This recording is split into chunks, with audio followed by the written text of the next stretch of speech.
Bonjour, vous avez bien rejoint Mélissa Lévesque, une fille en business. Je suis présentement occupée à suivre mes étincelles créatives, mais je vous invite à garder la ligne pour un épisode de podcast riche en leçons, en réflexions et en histoire. Sur le podcast, j'ai des discussions en profondeur avec des humains créatifs, lumineux et ambitieux. C'est aussi mon journal entrepreneurial où je partage mes histoires et mes réflexions parce que j'ai compris avec les années que plus c'est personnel, plus c'est universel. Restez à l'écoute, l'épisode commencera après le bip. Aujourd'hui, sur le podcast, je reçois Audrey Lagacé, qui est nutritionniste, que je suis sur les médias sociaux depuis un bon bout de temps. En fait, c'est ce qu'on s'est dit en se rencontrant virtuellement en début d'épisode. On se disait, on se connaît, mais on se connaît pas du tout. Donc, c'était vraiment cool d'avoir cette discussion-là avec elle, de connaître son parcours, son histoire. On a parlé de tellement de choses. On a parlé, entre autres, de sa vision de son métier dans une ère où il y a tellement de désinformation sur les médias sociaux, il y a tellement de discours contradictoires entourant un paquet de sujets, dont la nutrition qui est son expertise. On a parlé de sa stratégie sur les médias sociaux. On a parlé d'équilibre entre la vie personnelle et professionnelle. Donc, ça a été une très belle discussion que je vous laisse écouter tout de suite. Audrey, bienvenue sur le podcast Une fille en business. Comment ça va? Allô Mélissa, ça va super bien, toi? Ben, ça va très bien. Vraiment contente de te recevoir sur le podcast parce que, je l'ai probablement dit en intro, mais tu sais, toutes les deux, on se connaît, mais on se connaît pas tant. Fait que là, j'ai comme plein de questions pour toi. On dirait que il y a plein de trucs que je veux qu'on creuse ensemble. Donc, très heureuse que tu sois là. Ben, c'est vraiment un honneur, honnêtement, Mélissa, parce que, honnêtement, c'est ça, moi, ça fait un moment que je te connais, que je te suis, en fait, là. Quand tu es parti le podcast Une fille en business, moi, dans le temps, moi, je travaillais à l'hôpital dans ce temps-là, ça fait déjà, mon Dieu, ça fait un bout, parce que tu vois, ça fait comme 3 ans et demi que je suis à mon compte. OK. Puis quand je travaillais à l'hôpital, à chaque fois que je m'en venais en auto, j'écoutais ton podcast, puis j'avais comme un peu le rêve de me partir à mon compte. Fait que, pour vrai, t'as vraiment été comme un moteur de changement pour moi, là. Fait que... Wow! Ouais. Ah, mon Dieu, tu me dis ça, puis j'ai comme des frissons. Je suis comme, hey, c'est beau. Je suis contente de savoir ça, puis de savoir que t'es là depuis le début à écouter le podcast. Puis aujourd'hui, ben, t'es invitée. C'est très cool. Ouais, vraiment. Mais quand tu m'écris, là, pour vrai, je me dis, oh mon Dieu, c'est vraiment... c'est un drôle d'adon parce que je t'aurais écrit justement pour venir. Fait que j'étais vraiment contente. C'est un excellent timing, je pense. Puis là, d'ailleurs, tu as mentionné que à l'époque que tu as commencé à écouter le podcast, tu travaillais à l'hôpital. Fait qu'est-ce que tu peux peut-être juste te présenter brièvement pour les gens qui ne te connaissent pas? Oui, absolument. Dans le fond, moi, je suis nutritionniste diététiste. J'ai gradué là, en décembre 2016, en fait, de l'Université Laval. Et dès la fin de mes études, j'ai commencé à travailler là, à l'hôpital là, de ma région, là, si on veut. Puis, j'ai travaillé à l'hôpital pendant à peu près 3 ans et demi, 4 ans. Fait que jusqu'en octobre 2020, là, pendant la pandémie, ouais, c'est ça, j'ai comme eu là, le déclic. J'ai eu envie d'essayer autre chose. Tu sais, moi, je suis un peu comme toi, là, je suis très créative. J'avais comme ce besoin-là de créer quelque chose d'autre, ma petite entreprise, finalement. Ouais. Fait qu'en octobre 2020, j'ai décidé de partir à mon compte. Ça a été très terrifiant, là, je dois dire, beaucoup de défis. Puis encore aujourd'hui, là, tu sais c'est quoi être entrepreneur. Ben oui.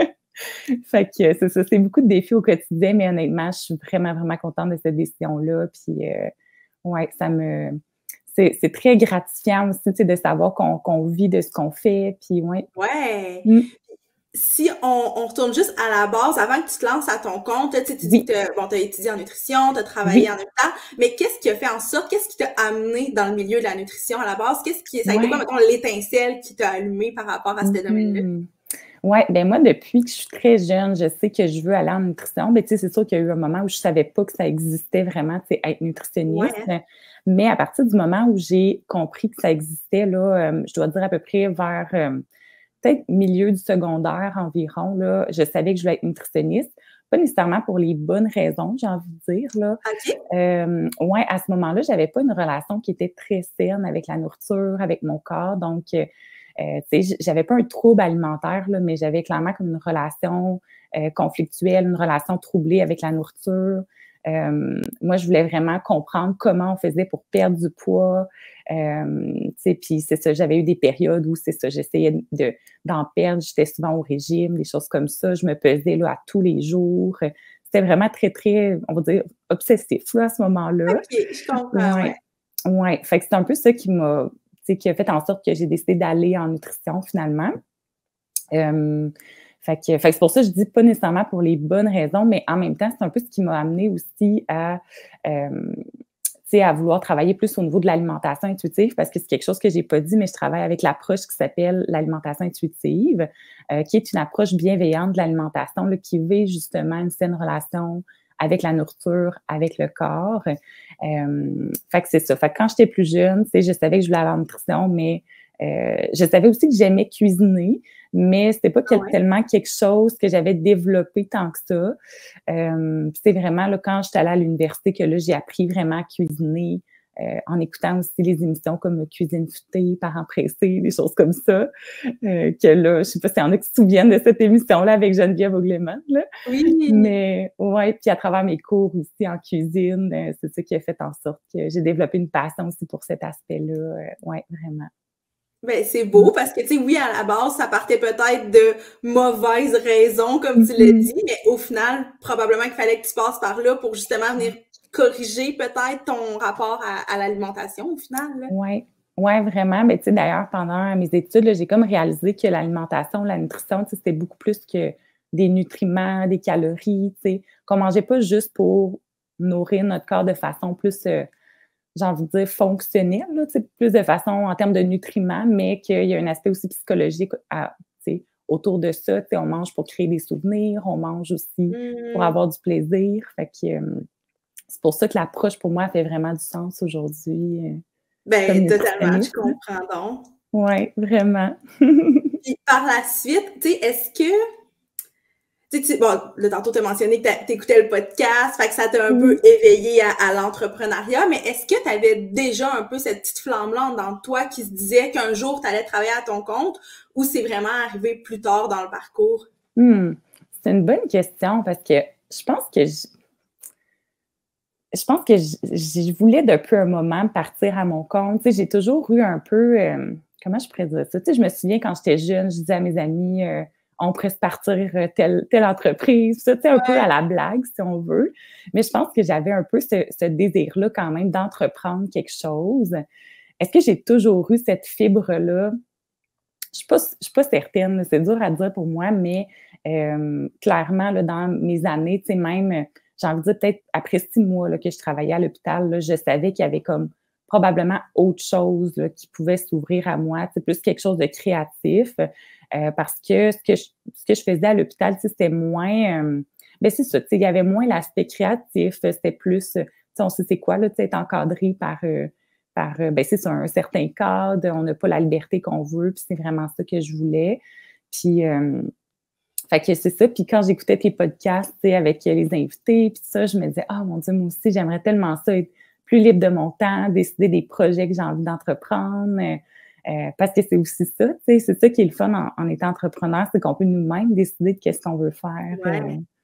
Ouais, des projets qui nous allument. Puis des fois, ben, on évolue aussi en vieillissant, puis on change de branche tout simplement, puis c'est correct aussi, tu sais, se donner le droit de changer. Mmh. Ben, 100%, 100%. Puis je pense qu'il y en a, je veux pas dire la majorité, même si en dedans de moi j'ai un peu ce feeling-là, la majorité des entrepreneurs commencent justement en ayant un emploi un peu plus traditionnel, puis à un moment donné, on se rend compte que, oups, finalement, il y a autre chose, puis on a ce besoin-là de liberté, de contrôler un peu plus les projets sur lesquels on travaille, d'être moins Ouais. encadré par d'autres personnes. Fait que c'est un parcours qui fait du sens, là, Mmh vraiment. mh. Ouais, Puis ouais. quand tu t'es lancé, est-ce que c'était vraiment rapide sur un coup de tête? Ben, coup de tête, Hmm. c'était déjà réfléchi, mais est-ce que tu as fait ça un peu rapidement ou tu avais déjà genre plan d'affaires puis tout? C'était Ouf. quoi? Tu te situais où, mettons? Là, je te donne deux extrêmes, ça se peut que tu étais dans le Ouais. milieu, là. Ouais. Ben, en fait, tu sais, j'avais commencé déjà graduellement, tu sais, à prendre des clients en consultation Ouais. privée parce que moi, j'avais un remplacement qui était 4 jours semaine. En passant, désolée pour ma voix un peu malade. C'est ça. Fait que j'avais un remplacement qui est comme qui était 4 jours semaine. Fait que moi, je faisais comme une journée par semaine de consultation individuelle à ce moment-là. Ouais. Fait que je pense que j'avais commencé ça à peu près là, vers janvier 2020, là, justement. Puis tranquillement, pas vite, ben, j'avais de plus en plus de demandes de consultation. Euh, Fait que c'est sûr que tu sais, c'était comme limité un petit peu le nombre de clients que je pouvais prendre là, en consultation privée. Fait que là, il fallait comme que je prenne une décision. Puis moi, je ne pouvais pas réduire mon nombre de jours par semaine travailler à l'hôpital parce que j'avais un remplacement. Fait que c'était comme pas possible à ce moment-là. Mais par contre, si j'avais pas fait de plan d'affaires, c'était clair pour moi que j'avais besoin d'autres choses. Puis on dirait que j'avais un peu envie de me. Je recommande pas ça nécessairement, mais j'avais un peu envie de me voiler la face, c'est parce que je me disais, ah, je me débrouillerai. Si jamais ça marche pas, j'aime mieux me débrouiller plutôt que de me rendre compte que ah, ça se peut que ça. Je sais pas si tu comprends ce que je veux dire, là, Ben, mais. totalement, parce que je me reconnais à 100%, tu Ouais. dis ça, puis je suis en train de penser, c'est exactement ça, mais je pense qu'on a l'avantage, puis en même temps, je connais pas ta vie puis ta situation, puis peut-être que je me trompe, mais moi, quand je me suis lancée, j'avais l'avantage que, oui, je me voilais un peu, mais en même temps, je me disais, j'ai pas grand-chose à perdre, tu sais, je suis quand même C'est dans ça. une situation où, au pire, si ça fonctionne pas, il y a d'autres solutions qui s'offrent à moi, tu sais, je serai jamais complètement dans le trouble, alors que peut-être plus tard dans ma vie, ben là, ça va être plus engageant de faire ce genre de move-là. Je sais pas si c'était ça un peu ta situation, Ouais. là.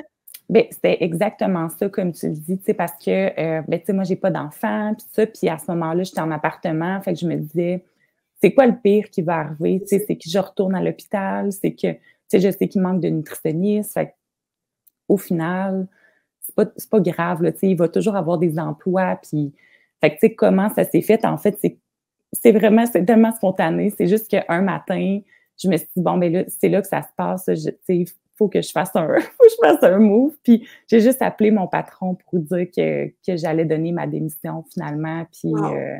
ouais, puis là, c'était comme en contexte pandémie. Puis là, tu sais, c'est sûr qu'il y avait quand même certains besoins. Fait que finalement, ils ont comme accepté là, que je travaille 2 jours par semaine là, pendant un certain temps. Fait que pour moi, ça a été quand même aidant aussi là, pour me partir à mon Ben oui. compte. Là.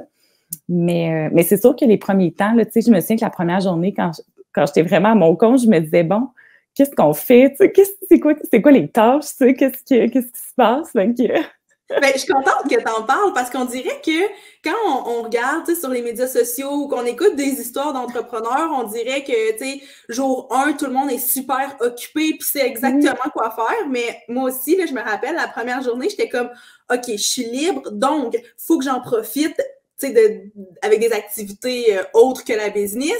Mais en même temps, il faut que je fasse avancer les choses.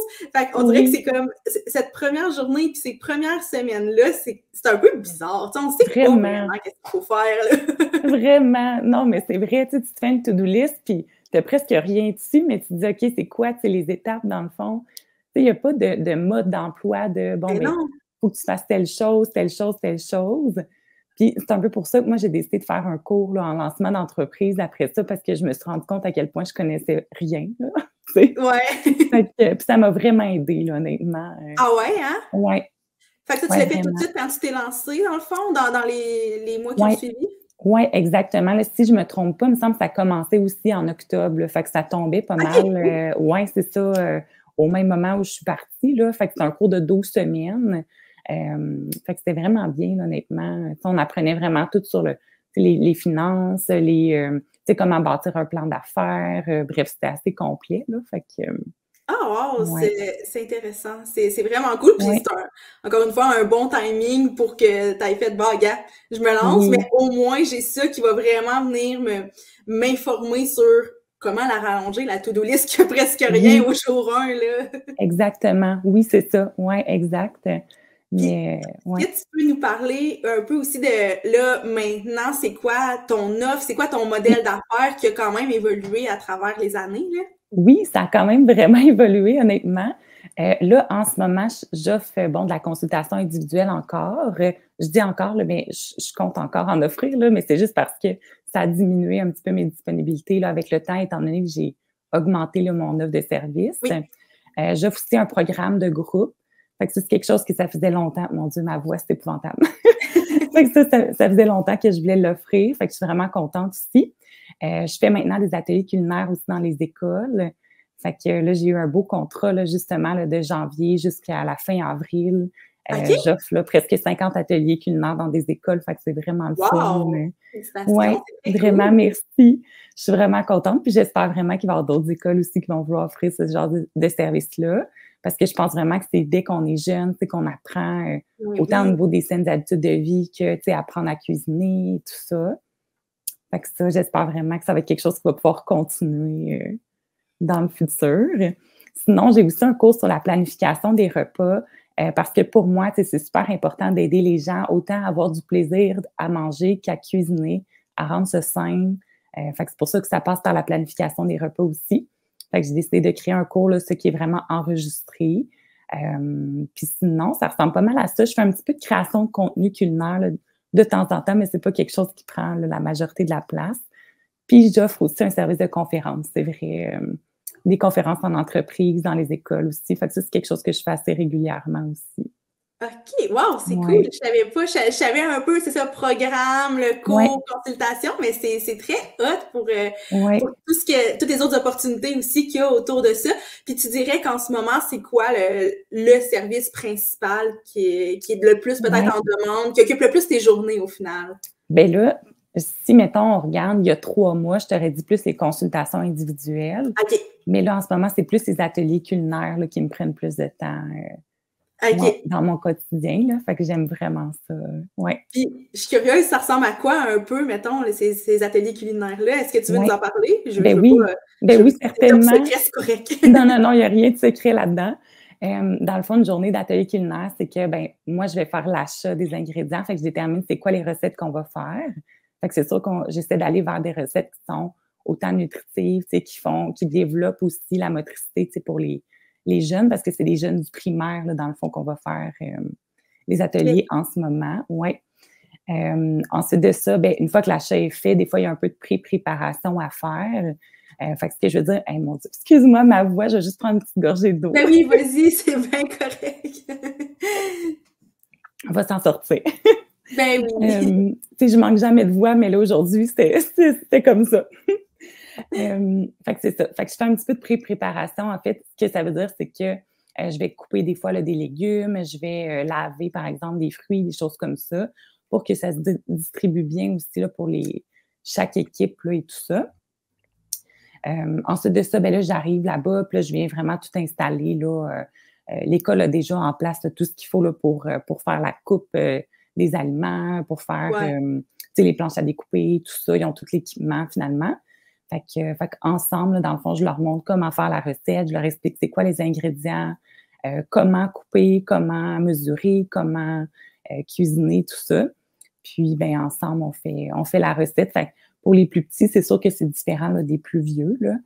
Fait que pour les plus petits, on les accompagne un petit peu plus, mais pour les plus vieux, ils peuvent vraiment suivre les recettes là, par eux-mêmes. Fait que ça, c'est vraiment le fun aussi. C'est tellement hot, là. Ouais. Tu parles, puis je suis comme, ah, j'ai manqué mon enfance, on aurait dû avoir ça. Mais tellement, là, pour vrai, moi aussi, je me disais ça, là, tu sais, quand je me disais, oh mon Dieu, j'aurais tellement aimé ça avoir ça, tu sais, quand on était au primaire. Ben oui, Ouais, puis probablement que ça aurait évité tellement d'enjeux justement par rapport à la nutrition puis à ouais, l'alimentation. Justement, dans notre adolescence, tu parlais que bon, tu n'avais peut-être pas la relation la plus saine avec l'alimentation. Puis tu sais, ouais. moi aussi, je sais que je me posais des questions, mais c'était pas des questions saines. C'était justement Mhm. comment perdre du poids, comment Exact. bien paraître, comment être capable de manger le moins possible, mais d'être le plus efficace. Tu sais, c'est comme Oui, tout le temps des trucs comme ça, mais dans le fond, de rediriger les questions, juste ça, ça aurait été ouais, un bon premier pas, là. ouais, vraiment. Puis, tu sais, pendant les ateliers, ce que je trouve intéressant, c'est que, tu sais, la façon que j'apporte, tu sais, la façon que je parle des aliments, tu sais, je ne vais jamais parler d'aliments santé ou pas santé, ou, tu sais, on est vraiment plus dans la neutralité. Puis, on voit justement le plaisir de manger, que c'est correct qu'à certains moments, il y ait des aliments plus sucrés, plus salés ou plus gras, mais que la plupart du temps, on essaie d'aller vers des aliments là, qui sont plus nutritifs, que c'est quoi les avantages d'ajouter de l'avoine, par exemple, dans une recette ou des graines de lin moulu, des choses comme ça. Fait que ouais, c'est vraiment intéressant pour ça. Tellement intéressant. Ouais. Puis, je suis curieuse de savoir, tu sais, il y a quand même un grand volet de ton entreprise qui est de faire l'éducation, qui est éducatif. Puis, je me demande, tu sais, en ligne, en 2024, comment tu vois ça? Comment tu deals avec le fait de proposer du contenu éducatif alors qu'on est bombardé de tellement d'informations, souvent contradictoires, de tous bords, côté, en lien avec tellement de choses, mais surtout en lien avec la nutrition. En tout cas, je sais pas si c'est juste moi, mais moi, je vois tellement de ce genre de contenu-là. Oui. Oui, j'avoue que cet aspect-là, c'est pas quelque chose que je trouve facile, honnêtement. Parce que effectivement, il y a tellement de désinformation en nutrition, puis moi, je suis vraiment pas quelqu'un qui aime la confrontation dans la vie, là. Fait que c'est sûr que de venir démystifier certaines choses parce qu'on voit, par exemple, un influenceur qui parle de quelque chose. Je sais pas si tu comprends ce que je veux dire, là, de faire un genre de duo. Je pense à TikTok, là, mettons. Oui, ben en fait, c'est un peu à ça que je pensais aussi. Là, on en a vu beaucoup récemment qui, justement, exposait une situation d'un influenceur ou de quelqu'un qui a des propos qui sont pas des propos qui sont justes, qui venait un peu répondre à ça. Là. Exactement, oui. Puis ça, j'encourage vraiment les gens qui sont capables de le faire à le faire.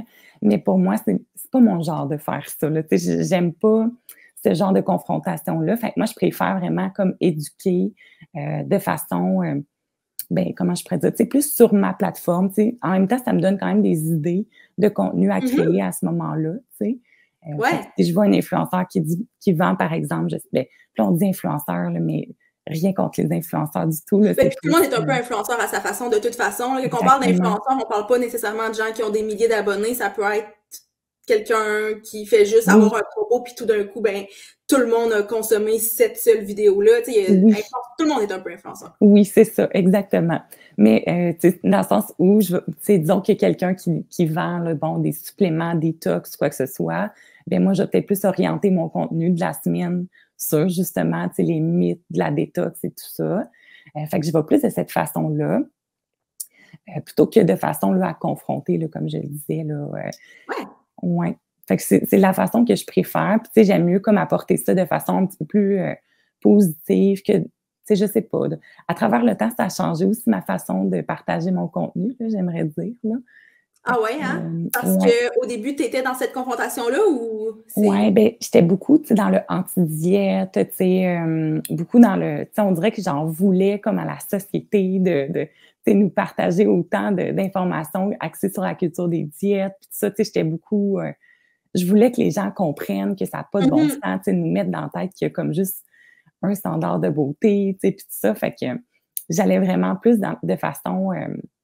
c'est ça, c'était différent comment j'apportais mon contenu. Puis aujourd'hui, j'aime mieux justement mettre de l'avant le plaisir de manger, oui, démystifier certains mythes, mais c'est ça, plus mettre de l'avant les aspects plus positifs, si on veut, de l'alimentation. Je trouve ça super intéressant parce que, moi, je le vois vraiment comme, il y a ceux qui vont venir déconstruire un message qui est erroné, puis il y a ceux qui vont construire, un peu comme toi, leur propre message, qui est pas nécessairement en réaction à d'autres propos, mais qui est quand même influencé par ces propos-là. Je trouve qu'il y a une approche qui est très, très bienveillante, finalement, dans cette façon de faire-là. Oui, moi, je me sens mieux avec ça. Puis, je pense que tout le monde a comme sa façon de procéder. Puis, avec le temps, on dirait que je me suis rendu compte que ça m'amenait moins d'anxiété aussi, parce que ça, c'est aussi un défi avec lequel je navigue au quotidien. Ah ouais, hein? Oui, quand même. Comme beaucoup de gens, je pense. Est-ce que c'était quelque chose qui t'habitait déjà avant de te lancer en entrepreneuriat ou c'est venu un peu avec ça? Ah non, c'était vraiment quelque chose qui était vraiment présent avant. Mais là, c'est sûr qu'avec l'entrepreneuriat, je pense que ça a un petit peu augmenté mon anxiété à certains moments, là, je dois dire, mais en même temps, je suis plus heureuse aussi, depuis que je suis à mon compte. Mais c'est sûr que ça me challenge beaucoup, sur certains aspects. Comme par exemple, moi, parler en public, c'est quelque chose qui est quand même difficile, honnêtement, mais j'offre des conférences. C'est ça. Fait que c'est assez contradictoire, mais pour moi, c'est super important, tu sais, de sortir de ma zone de confort, puis quand même de continuer à le faire pour que ça devienne de moins en moins anxiogène. Puis ça fonctionne vraiment, honnêtement. Plus je le fais, moins ça me rend anxieuse. Fait que, Ben, ouais. c'est un peu ça hein, qu'il faut faire, c'est de dire, OK, ben, plus on le fait, puis j'en ai parlé dans l'épisode avec Fanny qui a été publié, là, je sais plus quand, mais où on parlait de la notion d'effort puis de compromis. Oui, On disait, plus on répète une expérience positive, puis que ça se passe de façon positive, ben plus ça devient une expérience positive pour exact. les prochaines fois qu'on a à le faire. Fait que, tu sais, j'étais comme surprise que tu me dises ça, que de parler en public, c'était moins ta Oui, tasse de thé, mais en même temps, je suis comme, ben moi aussi, en fait, je suis quand même quelqu'un de très réservé, mais tu sais, j'anime un podcast, je donne des oui, formations, puis c'est de moins en moins difficile avec le mais c'est temps. ça. Oui, vraiment. Puis je pense que, ben, tu sais, on n'est pas obligé là, de sortir de notre zone de confort tout le temps, mais je pense que c'est important, tu sais, surtout si on veut faire le métier qu'on fait, tu sais, si on a du plaisir à le faire, tu sais, c'est ça, il faut s'exposer, puis ça devient de moins en moins anxiogène, puis on a plus de plaisir aussi à le faire avec le temps, là. Ben oui, puis je pense que le fait aussi que tu connais tellement bien, tu sais, t'amènes une partie de ta zone de confort en dehors de cette zone de confort-là, dans le sens où tu t'en vas pas faire une conférence sur le réchauffement Non, non, climatique, non, que t'es comme ah, je sais pas trop ce que je vais dire. Tu sais, non. t'as vraiment c'est ta zone de génie finalement que tu vas venir apporter. Fait que probablement que ça venait apaiser un peu cette anxiété-là de devoir Oui. t'adresser à une salle. Là. Ben oui, vraiment. Tu sais, je sais que je connais bien mon contenu, je sais que C'est ça. la nutrition, je connais ça, c'est mon domaine. Fait que ça, tu sais, ça me stresse pas tellement, mais c'est plus, tu sais, le bon, ben, OK, est-ce que je vais parler convenablement? Est-ce que je vais être capable de partager mes connaissances, tu sais, d'une bonne façon? Est-ce que je vais m'enfarger dans mes mots? Qu'est-ce que les gens vont penser? Tu sais, c'est toujours les mêmes questionnements qui reviennent. Ouais, Ouais. mais je te comprends.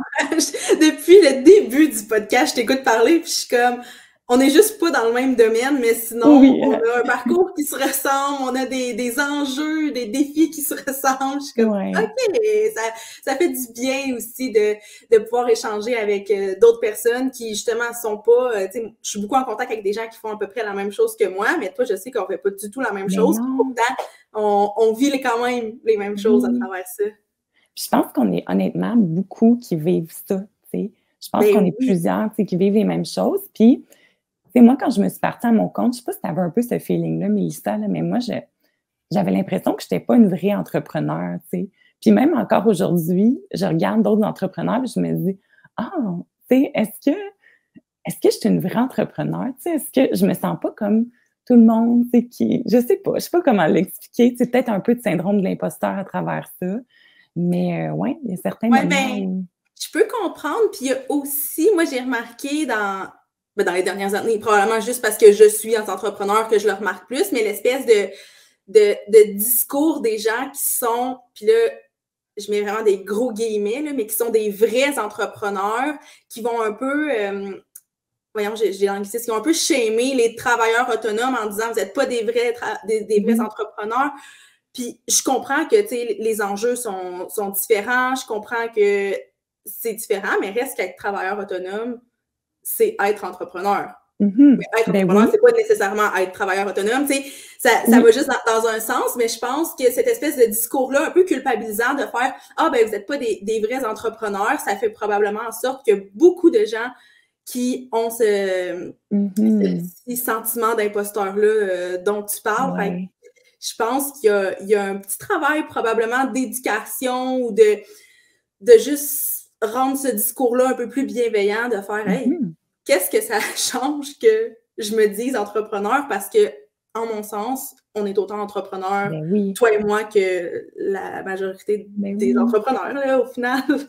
Mais tellement, tu sais, c'est pas parce qu'on n'a pas une grosse entreprise, tu sais, avec, des milliers d'employés qu'on n'est pas entrepreneur, là, je veux dire, Ben non, parce qu'au mmh, quotidien, nos tâches restent la même oui, chose. T'sais. On doit aller chercher des clients, on doit faire du marketing, on doit faire notre comptabilité. On a les oui, mêmes tâches, peut-être à une échelle différente, mais au final, mmh c'est relativement similaire. Là. ouais, exact, ouais, Je suis contente qu'on en parle parce qu'on dirait qu'à chaque fois, moi, ça vient un peu me blesser à chaque fois que je vois ce genre de post-là parce que je me dis, bah, OK, moi, j'ai un peu passé par-dessus ça, mais je pense à plein de mes amis qui se lancent puis qui voient des trucs comme ça puis qui ils se disent « Ah ben, je serai jamais entrepreneur. » Puis en même temps, est-ce qu'on est obligé de se donner vraiment ce chapeau-là puis ce titre-là? Là? Non plus, sauf que ça vient quand même alimenter ce sentiment d'imposteur-là qu'on veut donc bien essayer de fuir, justement. Oui, exactement. Ouais, je pense que l'important, c'est juste qu'on fasse ce qu'on aime, point. Puis après ça, ben c'est ça. Je pense que c'est ça qui est important. Oui. Oui, 100%. Puis là, tu dis c'est important de faire ce qu'on aime, mais moi, j'ai envie de te challenger en te disant qu'en étant entrepreneur, il y a des choses qu'on aime moins qu'on doit faire. Puis j'ai envie de savoir, toi, c'est quoi sans parler de tâches spécifiques, mais tu sais, les défis que tu as au quotidien, les trucs que tu fais comme ça, c'est vraiment moins le genre de choses qui me plaît, là. Oui. Mon Dieu, j'en ai beaucoup quand même. Mais tu sais, des défis, je veux dire, là, pas des affaires que j'aime pas. Là. Sinon, je ferais pas le travail que je fais. Ben non. Mais tu sais, c'est sûr que moi, tout ce qui est comptabilité, j'ai décidé de déléguer ça là, dernièrement. Là. Fait que tu sais, je pense qu'il était temps quand même. Parce que c'est ça, c'est quelque chose que oui, je suis quand même à l'aise avec les chiffres, là, puis je pense que c'est important de connaître ces chiffres et tout ça. Mais tu sais, j'accumulais comme tout le temps un peu de retard dans ma comptabilité, puis tout ça. Puis c'est ça, j'ai plus le côté créatif que le côté chiffre et tout ça. Fait que moi, c'est ça, tu sais, je pense que ça teinte un peu ma personnalité de comment je suis partie à mon compte. Là, tu sais, je suis un peu partie sans vraiment avoir de plan précis. Là. Fait que je pense qu'il y en a qui sont beaucoup plus terre à terre, qui vont calculer leurs choses, puis que je pense qu'il y a peut-être des meilleures façons de faire que d'autres, mais bon, moi, c'est comme ça que ça s'est passé. Là. C'est juste des profils, je pense, qui sont différents parce que, tu sais, ce qui est une force pour toi va être une faiblesse pour un autre et l'inverse est aussi vrai. Fait que, tu sais, oui, quelqu'un qui maîtrise parfaitement sa comptabilité, c'est cool, mais est-ce que niveau marketing, ça se passe bien? Ben, peut-être pas, tu sais, il y a toujours ça, là. Oui, effectivement, tu as raison. Parce que moi, tout ce qui est création de contenu, j'adore ça. Là, c'est vraiment un plaisir. Sinon, tout ce qui est, mettons, nous, en tant que nutritionniste, il faut faire une note au dossier là, après chacune de nos rencontres individuelles. Ça, c'est vraiment pas une partie que j'aime parce que, mine de rien, ça prend quand même beaucoup de temps. Là. Ça a l'air de rien, mais après chacune de nos rencontres, il faut écrire ça, une note de la rencontre.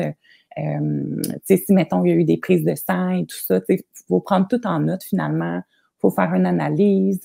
On a comme un plan de traitement à écrire aussi. Fait que ça prend peut-être grosso modo, là, j'ai envie de dire, entre 15 et 45 minutes, là, dépendamment de la rencontre. Oui, c'est ça. Puis là, il y a peut-être du monde qui font ça plus rapidement. Là, moi, je parle plus personnellement. Là. C'est sûr que ça prend un certain temps. Puis ça, c'est le genre de tâches que les gens ne pensent pas. Quand on voit, par exemple, des tarifs de nutritionniste, mais il y en a qui se disent c'est quand même dispendieux, ou peut-être qu'il y en a qui se disent que ça va être du bon sens aussi. Il y a quand même un temps de travail là, après la rencontre là, qui est calculé là-dedans aussi. Oui, c'est ça. C'est pas juste le temps de la consultation qui vaut quelque chose au final. Là. Exactement. Puis ça, ce côté-là, c'est moins ma tasse de thé, on va dire, là, le côté rédaction de la note au dossier. Mais on n'a pas le choix de le faire, là, malheureusement. On ne peut pas déléguer là, cette partie-là. OK, je comprends. Ouais. Ça, c'est parce que, dans le fond, tu es régi par l'Ordre des nutritionnistes, c'est ça? Exactement. Oui, l'Ordre des diététistes nutritionnistes du Québec. Oui. Puis ça, d'ailleurs, c'est aussi un défi de... Je suis vraiment reconnaissante là, de faire partie de l'Ordre, mais ça nous amène quand même certains... comment je pourrais dire? On a un code de déontologie à respecter. Oui. Donc, c'est sûr que côté marketing, on n'a pas tous les avantages là, de quelqu'un d'autre, par exemple, qui n'est pas régi par un ordre. Là, fait qu'entre autres, on ne peut pas utiliser des témoignages pour vendre nos services. Fait que on sait que l'utilisation des témoignages, c'est quand même, une bonne façon de vendre nos services quand on voit qu'il y a des gens qui ont acheté notre cours, par exemple, ou qui ont suivi notre formation. C'est comme, il y a quelque chose de sécurisant, de savoir que nous aussi, on va acheter cette formation-là, puis qu'il y a des gens qui l'ont acheté avant nous, qui l'ont aimé. Nous, on ne peut pas utiliser là, ces témoignages-là, alors que j'en reçois quand même beaucoup là, en message privé, mais je n'ai pas le droit de les partager. OK. En même temps, tu sais, ton point de vue marketing, je suis dans le domaine, fait que c'est sûr que je suis comme, c'est un gros morceau qui est enlevé, sauf que dans le domaine de la santé aussi, c'est un peu plus touché parce que tu sais, un témoignage, c'est d'exposer un certain résultat. Donc, c'est, tu sais, pour certaines personnes, ça pourrait être la promesse de ce résultat-là. Puis là, on parle quand même de santé. Donc, je comprends un peu la réflexion derrière ça. Puis d'ailleurs, je pense que l'utilisation des témoignages, des fois, pour d'autres types d'entreprises, est un peu comme sneaky de faire comme voilà le plus beau témoignage que j'ai reçu. J'en ai reçu un seul, mais c'est le plus beau. Donc, je vous le partage. Et là, les gens sont tout de suite convaincus que, OK, je vais avoir ce résultat-là moi aussi. Fait que, tu sais, les témoignages, ça a quand même c'est une médaille qui a deux côtés, comme dans n'importe quoi, mais je comprends vraiment pourquoi c'est pas un outil que vous pouvez utiliser, mais c'est quand même une contrainte aussi, là. Oui, c'est ça. Mais effectivement, je comprends aussi là, pourquoi on ne peut pas utiliser ce genre de choses-là parce que l'ordre professionnel, il ne faut pas oublier qu'elle est là pour protéger le public. Elle n'est pas là pour protéger ses membres. Fait que ça fait du sens aussi. Puis c'est sûr que tout ce qui est, là, par exemple, création de contenu aussi, on ne peut pas induire le public en erreur en créant du contenu pour une entreprise, par exemple, en s'associant avec une entreprise. C'est très du cas par cas là, par rapport à ça. Là. Fait que là, je ne veux pas me lancer dans des exemples ou quoi que ce soit parce que je sais que ça a changé là, récemment. Mais c'est ça, il faut faire attention là, avec nos collaborations aussi. Là, ben oui. Mais ça ne semble pas être trop limitatif dans ta création de contenu, outre, mettons, ces éléments-là. Est-ce que, mettons, quand tu crées du contenu, tu es vraiment toujours en train de penser à ça ou tu le crées puis après ça, tu réajustes aux besoins? Ben, c'est sûr que j'ai toujours une petite pensée par rapport à ça, mais pour ma part, c'est assez rare que je fais des partenariats commerciaux avec des entreprises. Fait que je me pose moins la question. Mais il y a eu à certains moments où j'ai eu des offres que j'ai dû refuser, là, par exemple, parce que c'est clair que, par exemple, des offres là, pour promouvoir certains suppléments ou des choses comme ça, c'est clair que je ne vais pas faire ce genre de partenariat-là. Là. Oui, je comprends. Mais il y a des choses qui sont un peu moins claires. Je ne sais pas, moi, si une compagnie de yoga m'approchait pour faire un partenariat, encore là, il faudrait que je contacte mon ordre, savoir si je pourrais, parce que c'est plus moins clair pour moi, là, je dois dire, là, qu'est-ce qu'on peut faire ou non. Ben oui, puis tu sais, je veux pas non plus qu'on creuse nécessairement la question parce que je sais que c'est quand même complexe puis c'est pas nécessairement ça ton expertise, mais j'étais juste curieuse de voir un peu, c'est ça, à quel point c'est contraignant pour quelqu'un, parce que tu sais, la plupart, peut-être pas la plupart, mais beaucoup de nutritionnistes vont être dans un milieu de travail, vont être des employés. Fait que tu sais, quand tu te lances à ton compte, ben là, c'est sûr que ça vient un peu changer la donne parce que justement, il y a la portion de création de contenu que, tu sais, quand tu travaillais à l'hôpital, t'avais pas ça à faire. Fait que c'était comme, OK, on s'en fout. Mais là, maintenant, c'est quand même une limite que tu dois garder à l'esprit. Là. Oui, effectivement. Mais tu sais, étant donné que c'est pas quelque chose que je fais fréquemment, c'est moins un enjeu pour moi. Mais c'est sûr que si ça avait été quelque chose que je voulais absolument, c'est un service que je veux optimiser, mais là, tu sais, ce serait probablement à revoir, là, à m'assurer que tout est correct à ce niveau-là. Là, Oui, je comprends. Puis là, on parle beaucoup justement de médias sociaux, création de contenu. Je suis curieuse de savoir un peu c'est quoi. Ben là, je te demande pas les grands secrets de ta stratégie marketing, mais grosso modo, comment tu fais justement pour promouvoir tes services, développer ta clientèle? C'est quoi tes tactiques? Oui, bien, tu sais, moi, j'y vais assez de façon instinctive, je dois dire, parce que, comme je disais tantôt, tu sais, c'est vraiment quelque chose que j'aime faire, la création de contenu. Souvent, ce que je vais faire, c'est que, tu sais, une fois par semaine, je m'assois puis je regarde, bon, mais qu'est-ce que je pourrais partager la semaine prochaine? Tu sais, je regarde un peu ce qui s'en vient, tout ça. Puis là, tu sais, si par exemple, il y a des dates importantes et tout, tu sais, là, je crée mon contenu vraiment juste une semaine d'avance. Tu sais, je sais qu'il y en a qui vont le faire un mois ou deux d'avance. Honnêtement, j'ai déjà essayé. Puis on dirait que je perdais un petit peu ce petit côté plus spontané-là que j'aimais, tu sais, puis je me retrouvais un peu à courir après, tu sais, je sais pas trop. On dirait que j'arrivais pas, là, tu sais, à faire ma création de contenu de cette façon-là.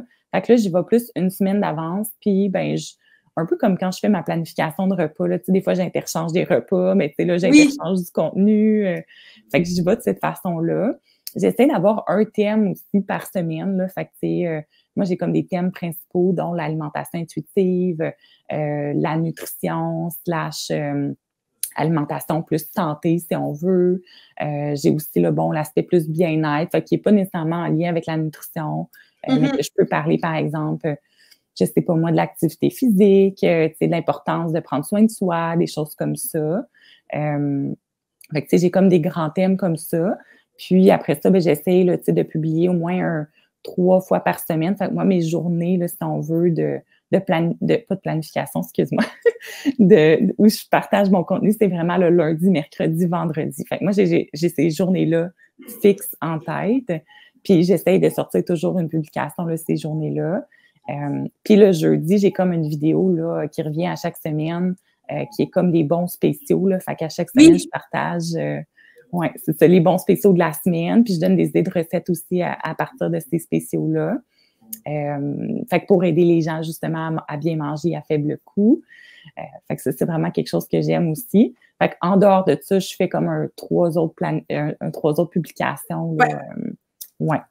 Fait que c'est de cette façon-là que je fonctionne. Puis ça passe vraiment par ce canal-là, la conversion. Si on veut, tes clients te découvrent via, je pense que c'est principalement actif sur Instagram. Oui, principalement sur Instagram. J'en fais un petit peu sur TikTok, là, mais honnêtement, je suis pas tant, c'est ça, je suis pas si bonne que ça pour être régulière là-dessus parce que moi, j'aime beaucoup les photos aussi. Tu sais, je fais pas juste des reels. Fait que c'est sûr que, c'est ça, je suis peut-être moins régulière là, sur TikTok, là, mais honnêtement, c'est pas grave. J'en fais aussi sur ma page Facebook. Fait que tout ce que je publie sur Instagram, je le publie sur Facebook aussi.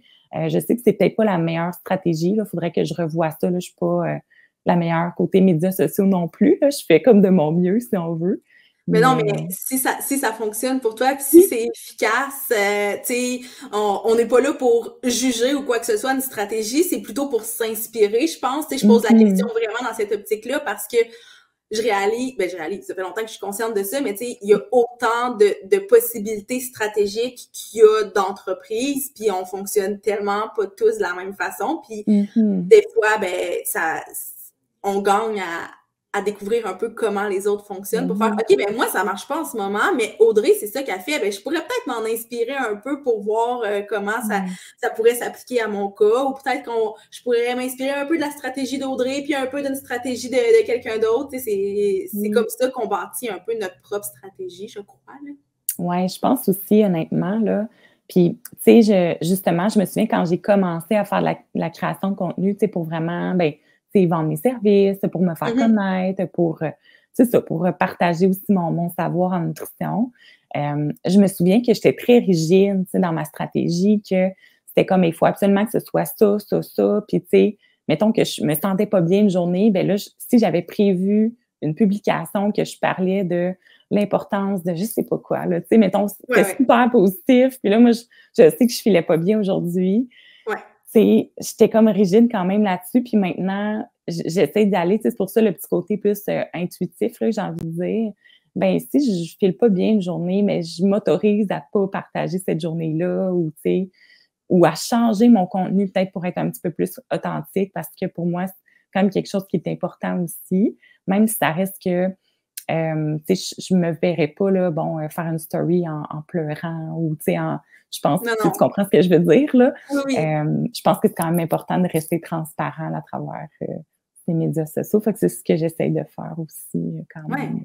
C'est parce que je pense que c'est important pour n'importe quelle entreprise, mais dans une entreprise de service où ce qu'on offre, c'est nous-mêmes, je pense que si on n'est pas authentique, c'est sûr qu'à un moment donné, les gens vont comme déceler que, waouh, elle n'est pas tout à fait ça traque, fait qu'on dirait qu'on s'attache moins aux gens qui vont nous proposer un contenu parce que c'est quelque chose qui marche ou parce que c'est ce qui était prévu, mais au final, c'est pas quelque chose qui ressemble tant que ça.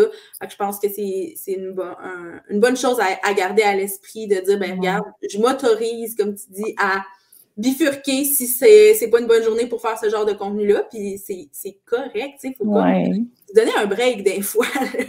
Oui, mais tu sais, parce que la création de contenu, quand c'est nous qui le fait, tu sais, c'est tout le temps, là, tu sais, Ouais, faut pas l'oublier, tu sais, c'est des stories, des publications, puis même si on aime ça, c'est comme sans arrêt, là. Fait que, tu sais, quand il y a des choses qu'on vit, ben, ça reste que derrière l'entreprise, quand même un humain, là, tu sais. ben, Fait c'est ça. que, ouais, puis même, c'est drôle qu'on en parle parce que là, récemment, je me suis comme permis une petite semaine de congé de publication, tu sais, parce que là, j'avais eu un lancement, puis tout ça. Fait que là, je me suis dit, bon, je pense que j'ai juste besoin une petite pause de publication là, cette semaine. Puis avant, tu sais, j'aurais vraiment justement angoissé par rapport à ça. Puis maintenant, je suis vraiment plus dans le lâcher prise. Tu sais, je me dis, regarde, c'est ça, puis ça sera autre chose après une semaine. Là, tu sais, à un moment donné, il ne faut Ben pas virer oui, fou. Ouais.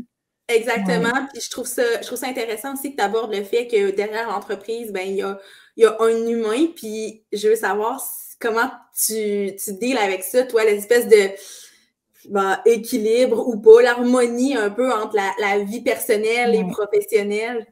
Ouais. Je pense que c'est beaucoup mieux que ça a déjà été. Ouais, C'est pas parfait, je dois dire, là, en toute transparence avec toi, mais je pense, je vise pas non plus la perfection, là. mais non. Mais c'est beaucoup mieux. Tu sais, avant, je travaillais, bon, de soir, de fin de semaine, tu sais, puis je me sentais comme un peu coupable quand je travaillais pas, là. Fait que c'était, encore une fois, tu sais, on dirait que j'ai des petites tendances à aller dans les extrêmes avant de revenir à mon état Oui, d'équilibre, tu sais.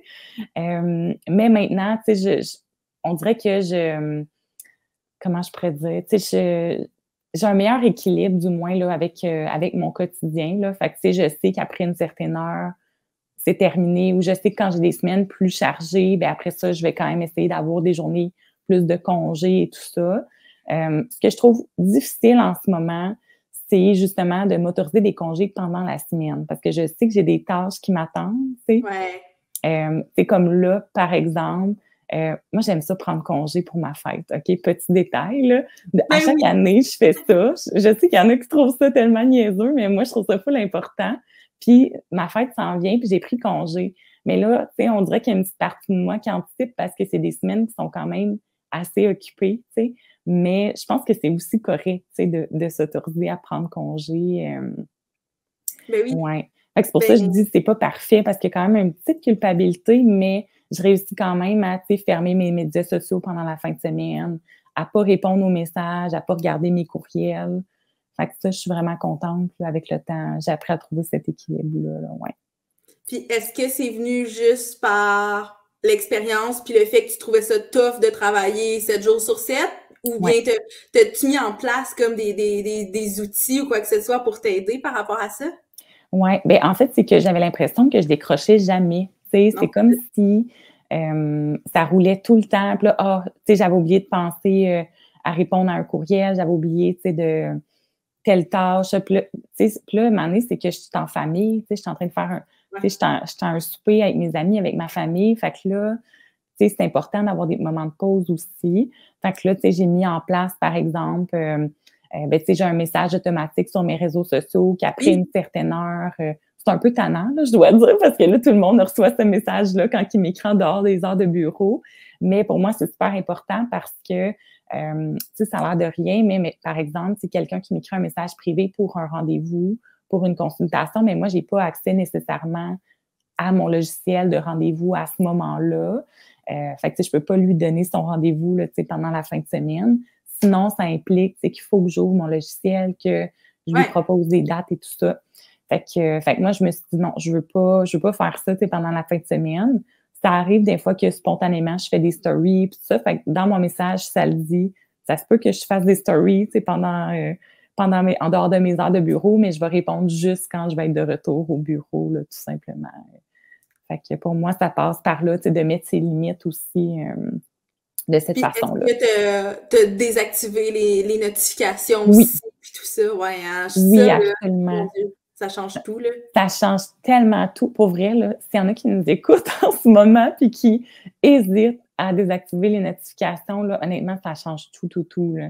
Ouais. Puis moi, ma crainte au début, avant de désactiver les notifications, c'était de me dire: «Ah, mais là, je vais peut-être manquer un message, tu sais, ça va peut-être être super long avant que la personne, je vois qu'elle m'a écrit un message». Mais tu sais, en bout de ligne, là, les réseaux sociaux, on y va plusieurs fois par jour, là. Ben Fait que oui. c'est sûr, là, que tu vas voir, là, que tu as un nouveau message, tu sais, fait que, Ouais, Fait que ben, c'est c'est ça. drôle que tu dises ça parce que moi, je me rappelle que comme les premiers mois après avoir désactivé toutes mes notifications, c'était problématique parce qu'on dirait que j'allais plus souvent Oh voir, oui, tu sais, Instagram, Facebook et tout parce que je me disais, j'ai pas la notification, fait qu'il faut que moi-même, je prenne l'initiative d'aller voir. Fait que là, c'était vraiment hum, contre-productif, là. C'était vraiment mieux d'avoir des oui, notifications. Sauf que, à un moment donné, avec le temps, j'ai comme réalisé que oui, j'allais voir vraiment souvent, mais que 90% du temps, il n'y avait aucune notification anyway. Tu ouais, sais, j'avais aucun message. Fait on dirait qu'à un moment donné, je me suis comme détachée, puis j'ai fait, ben regarde, je sais que je vais y aller anyway, au moins le matin, puis au moins le, tu sais, en début de journée, puis en fin de journée de travail. Je pense que c'est exact. suffisant. Mais Vraiment. oui, c'est ça. Tu sais, à un moment donné, là, c'est ça. Tu sais, on va répondre aux gens. Je pense que dans un délai là, raisonnable, là, à un moment donné, faut s'attendre aussi, tu sais, à ce que, ben, on n'est pas toujours répondu à la minute près. Puis, tu sais, Mais non. ça aussi, tu sais, j'ai eu peur à un moment donné de perdre des clients parce que je répondais pas, tu sais, dans l'immédiat. Parce que moi, il y a peut-être un petit délai de 24, 48 heures, tu sais, avant que je réponde, mettons, à un courriel ou quelque chose comme ça. Puis après ça, j'ai comme juste lâché prise là-dessus. Je me suis dit, regarde, si la personne veut vraiment qu'on fasse affaire ensemble, ben, tu sais, ça sera ça. Puis peut-être que j'en ai perdu des clients. Puis, tu sais, à un moment donné, c'est ça. Moi, c'est ma limite aussi. Puis je veux me respecter là-dedans.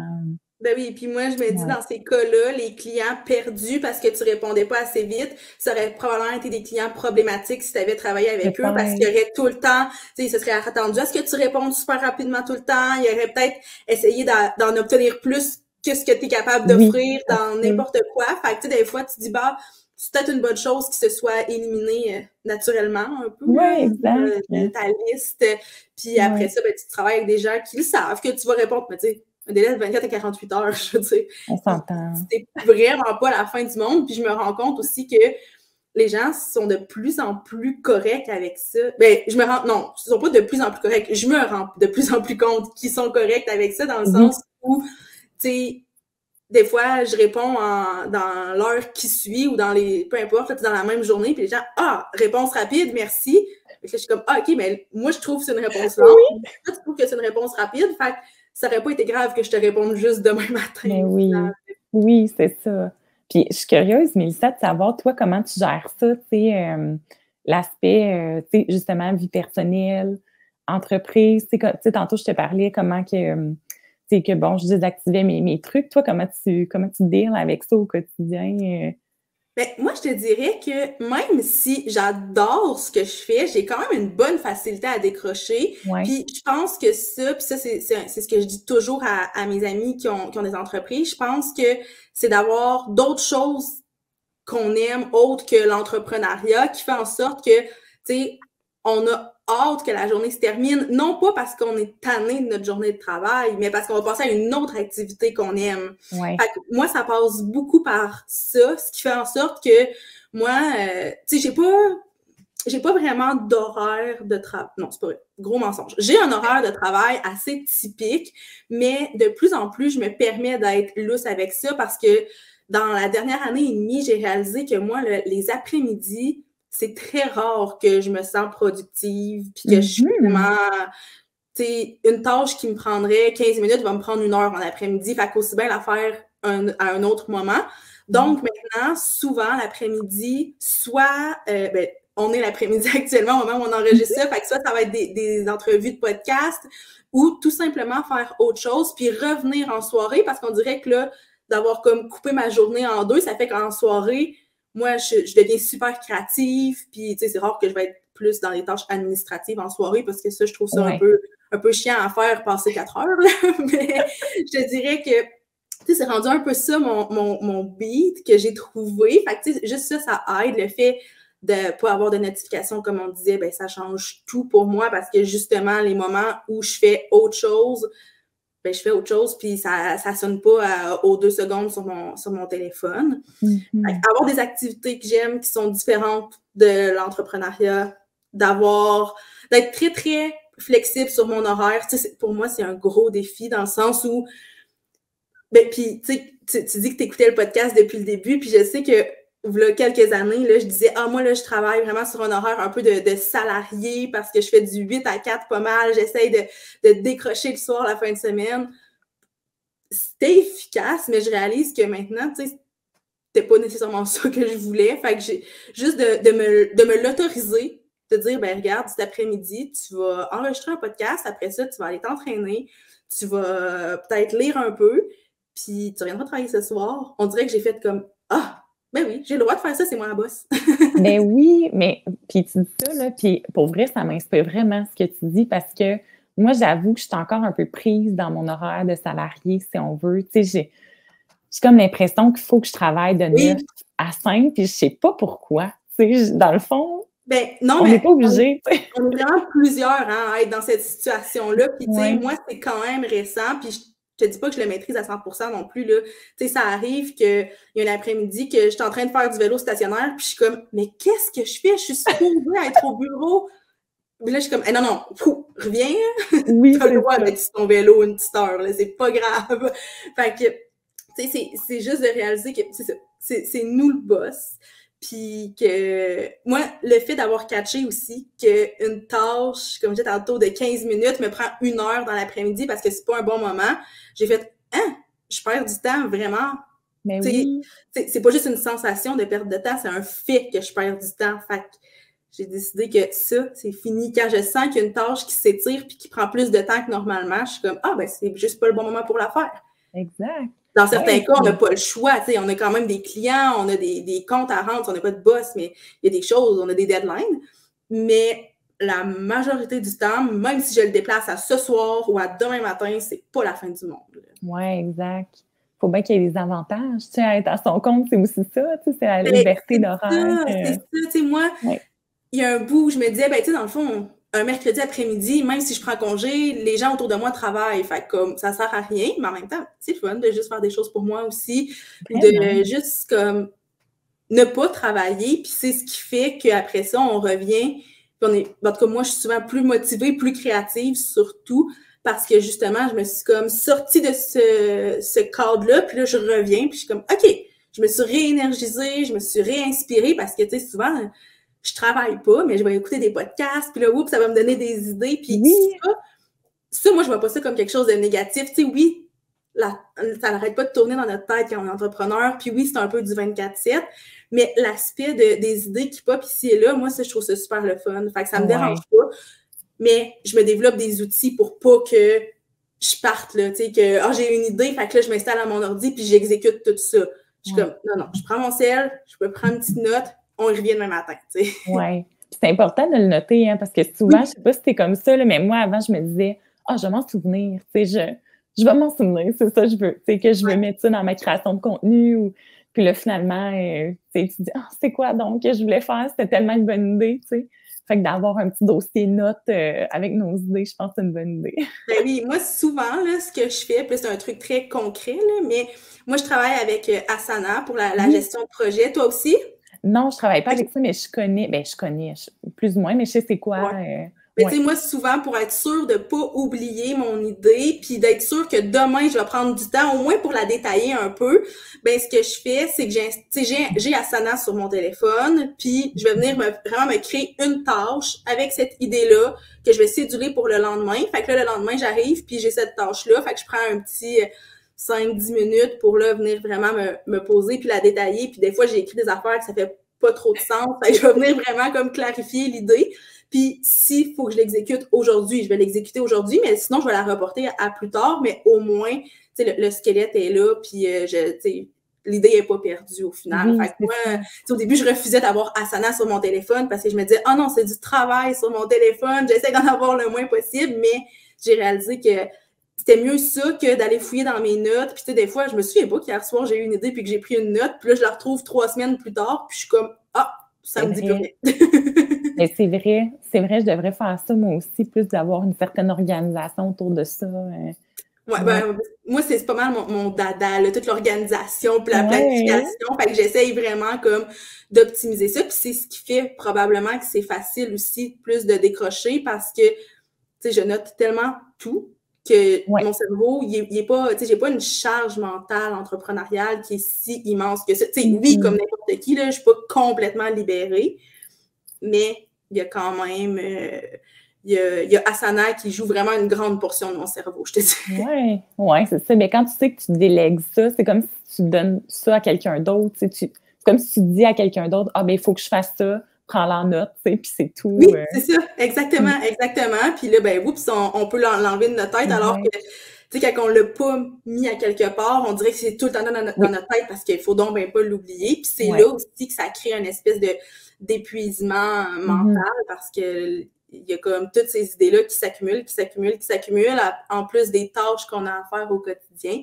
C'est ce qui fait que beaucoup de gens vont trouver ça super difficile mentalement, puis je le comprends à 100%. Oui, il faut se donner des trucs. Puis je pense que tu parlais tantôt d'organisation, mais ça, c'est quelque chose, c'est que je pense que ça s'apprend. Ben, tu sais, si, mettons, moi, je me reporte à mes débuts, là, j'étais vraiment pas quelqu'un d'organisé, là, moi, dans la vie, là. En fait, pas vraiment, là, tu sais. Puis avec le temps, c'est justement, on développe des stratégies pour être mieux organisé, pour que ça fasse du sens, pour qu'on ait quand même un horaire.